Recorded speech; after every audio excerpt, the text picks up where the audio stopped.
Vous informer, c'est notre devoir. Mesdames et messieurs, bonsoir et bienvenue dans cette grande édition du journal. Mais tout d'abord, le sommaire. La journée internationale de la femme africaine a été célébrée ce 31 juillet dans une ambiance festive et engagée dans la ville de Kikwit. Un événement marqué par la promotion du pagne, l'entrepreneuriat féminin et des hommages rendus aux femmes leaders de la province du Kwilu.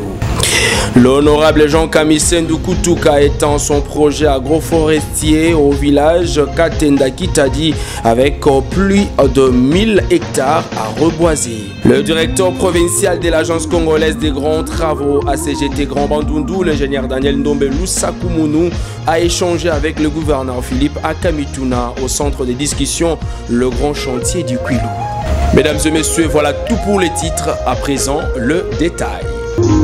Bonsoir, ouvrons cette édition du journal dans la ville de Kikwit où la journée internationale de la femme africaine a été célébrée avec éclat ce 31 juillet 2025, placée sous le signe de valorisation de la femme africaine. Cette édition a rassemblé autorités locales, femmes leaders et partenaires autour d'une série d'activités culturelles et symboliques initiées par ICOFEM et DGFC Bar Kwilu.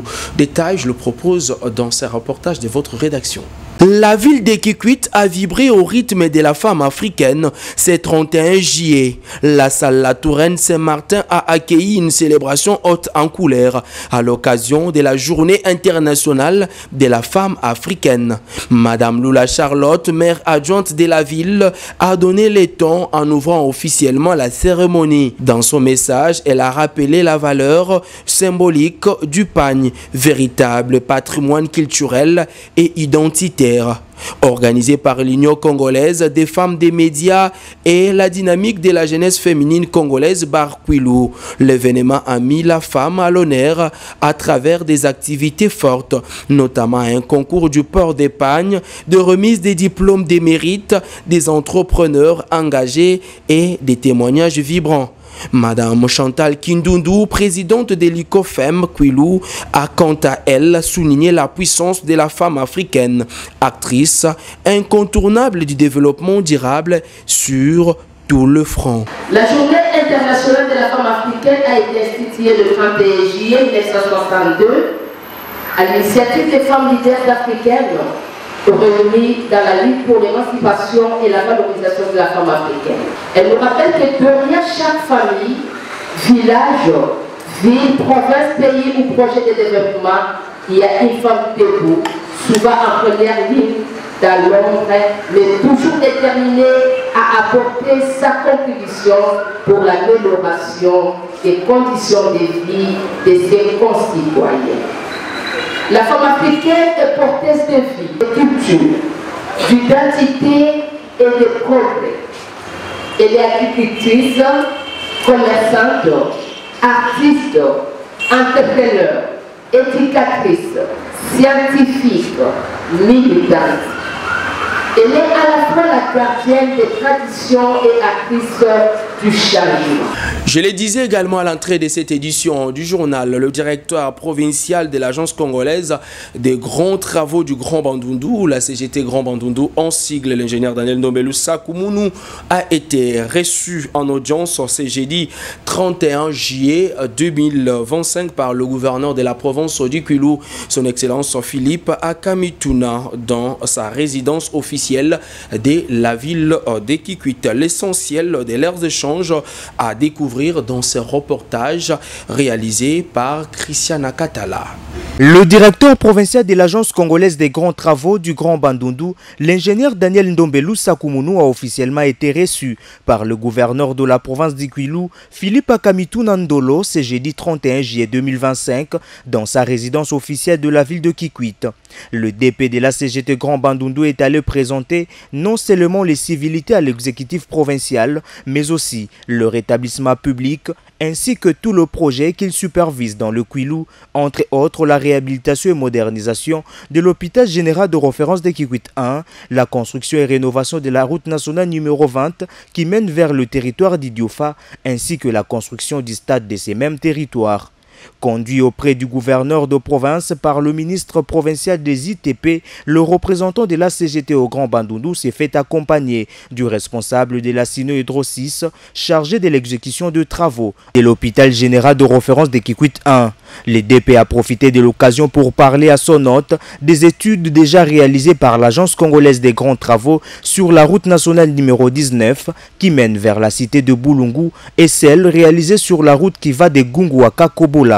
Très satisfait des informations reçues, le gouverneur de province a promis continuer sa ronde avec le représentant de la CGT, indique devant la presse l'ingénieur Daniel Ndombelou Sakumunu, directeur provincial de la CGT Grand Bandundu, au terme de leur échange. D'abord, nous saluons l'arrivée de M. le gouverneur, son excellence ici à Kikwit.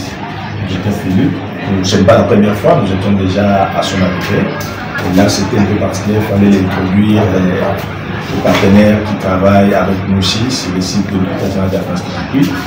C'est James Fou qui est responsable pour le compte de Sino Hydro 6. Ce sont eux qui exécutent les projets. Et nous sommes venus présenter à son excellence ce qu'il a lui-même vécu parce qu'il est passé déjà ces chantiers. Il va avoir des détails que nous avons formulés et les garanties sur la fin du projet ici à 24 mois depuis qu'on avait commencé. Nous avons donné les contours du projet, l'évolution des travaux, ce qu'il a vu sur le terrain. Pour nous, les impressions sont tellement bonnes, nous sommes satisfaits de voir combien ils nous font confiance. Et avec l'accompagnement des ministres sectoriels, l'ingénieur qui est à nos côtés, il a pu comprendre c'est quoi la conséquence de ces projets.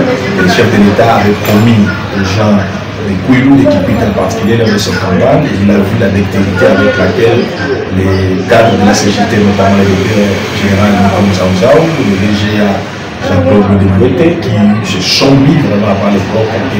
Je le disais à l'entrée de cette édition du journal, engagé dans la lutte contre le réchauffement climatique, l'honorable Jean Kamisendu Kutuka poursuit avec faste le déploiement de son projet agroforestier à travers la province du Kwilu. Après les lancements à Muzabala dans le territoire des Massi Manimba, c'est le village Katenda Kitadi qui accueille cette initiative de reboisement à grande échelle, saluée par les acteurs locaux qui estiment que ce projet est une réponse concrète aux défis environnementaux. Détail dans ce reportage de Christiana Katala. Dans le but de contribuer activement à la lutte contre le réchauffement climatique, l'honorable Jean Kamisendu poursuit avec détermination le projet agroforestier dans les coins et recoins de la province du Kwilu.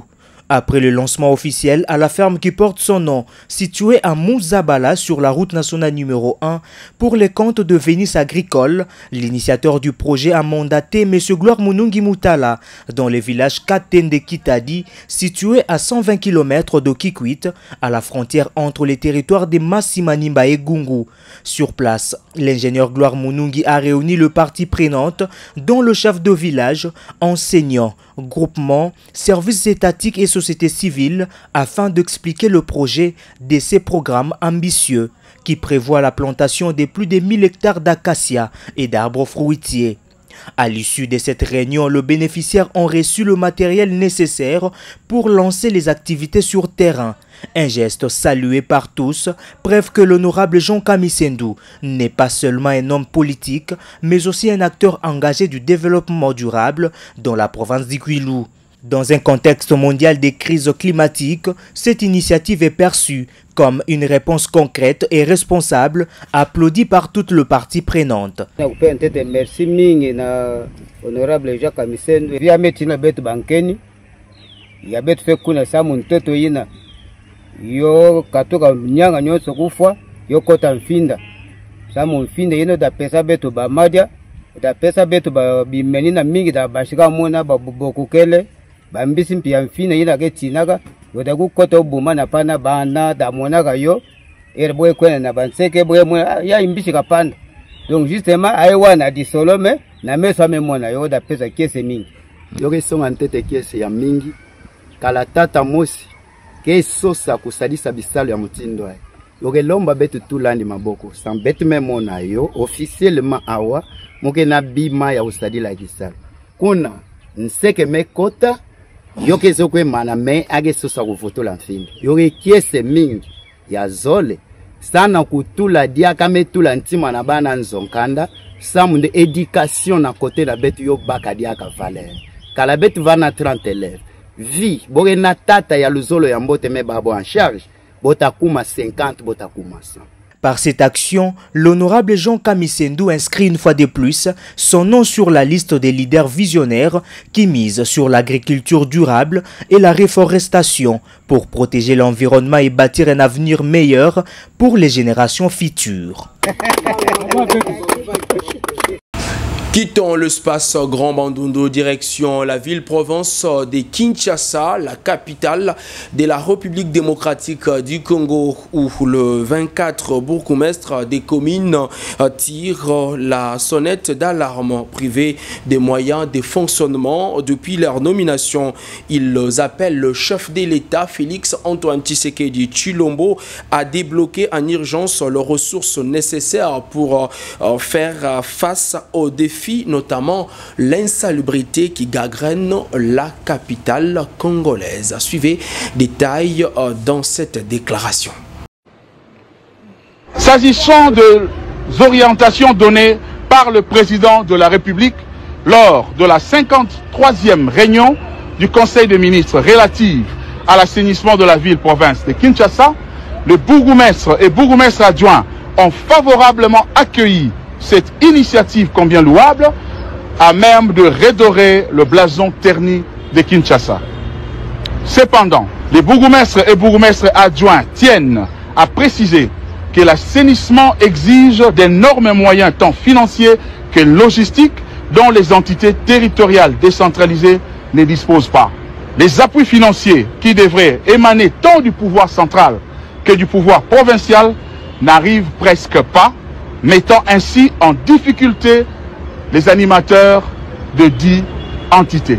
C'est ainsi, ils ont salué la recommandation du président de la République, chef de l'État, de doter les entités des moyens financiers et logistiques conséquents pour rendre salubre la ville de Kinshasa. Ils promettent de mouiller le maillot et de donner le meilleur d'eux-mêmes pour rencontrer cette préoccupation exprimée par le premier citoyen de la République. Les bourgmestres et bourgmestres adjoints de la ville-province de Kinshasa rappellent que depuis leur nomination jusqu'à ce jour, ils n'ont jamais bénéficié ni des frais d'installation, ni émoluments, ni primes, ni frais de fonctionnement. Ils sollicitent l'implication personnelle du président de la République, chef de l'État, pour l'amélioration de leurs conditions socio-professionnelles selon sa volonté. En dehors de nos frontières, en marge de sa mission officielle à Oyo, le VPAM Jacquemont Chabani s'est rendu au camp de Bwemba, apportant ainsi un message de paix et de solidarité aux réfugiés congolais qui habitent ces camps. Nous sommes là au Congo-Brazzaville avec la promesse d'un retour sécurisé et digne en République démocratique du Congo. Détail dans ce reportage. D'une pierre deux coups et sans doute profitant d'un petit créneau dans son agenda chargé, le vice-premier ministre en charge de l'intérieur et sécurité de la République démocratique du Congo, Jacquemont Chabani Luko Biango, en mission officielle à Oyo depuis le 28 juillet pour les commissions techniques mixtes défense, sécurité et frontières entre les deux Congos, a pris l'avant-midi de la journée du 29 juillet à bord d'un hélicoptère pour une visite éclair à ses compatriotes réfugiés dans le district de Bwemba. Ce camp accueille 8583 Congolais de la République démocratique du Congo, dont une large majorité a fui les violences des Yumbi de 2018. Le ministre hôte de l'Intérieur du Congo-Brazzaville, Zéphirin Mboulou, a salué la volonté spontanée de son homologue de venir saluer ses compatriotes, même si cette visite n'était pas prévue dans l'agenda officiel. Comme quoi, il reste toujours de la place pour un peu d'improvisation diplomatique et de partage fraternel. Baya kotala biso lisusu poke todana esengo na oyo pe bapesi biso tosepeli na yango pe na bala suka et dans la suka te et dans la kakate baya kotala biso. Jacquemain Chabani, en bon émissaire du président Félix Tshisekedi, a transmis un message de réconfort à ses compatriotes réfugiés. Il les a assurés que la mère patrie ne les a pas oubliés. Il leur a fait part de la volonté politique du gouvernement de rétablir la paix sociale entre les communautés avec l'organisation d'un forum de paix dans la province du Mai-Ndombe. La paix, a-t-il rappelé, est en chemin vers leur village d'origine et ainsi vous pouvez retourner volontairement dans vos villages. Nalingi na yebisabino que bozali préoccupation munene pour le président de la République Félix Antoine Tshisekedi na gouvernement na ye. Yango boye bake ba bosani binote boye bake gouvernement est vraiment préoccupé et solidaire na situation na bino et que d'ici peu to rezoa solution ya kimia na kati ya ba mboka ba village pe ba territoire na biso. Ébloui par cette visite, le représentant des réfugiés a profité de l'occasion pour appeler au vice-premier ministre Chabani qu'ils éprouvent le besoin des vivres, des matelas et quelques toits étanches. C'est la fin partielle de cette édition du journal, du retour du côté de la régie finale et surtout si on parle le même langage pour prendre le rappel des principaux titres. La journée internationale de la femme africaine a été célébrée ce 31 juillet dans une ambiance festive et engagée dans la ville de Kikwit. Un événement marqué par la promotion du pagne, l'entrepreneuriat féminin et des hommages rendus aux femmes leaders de la province du Kwilu.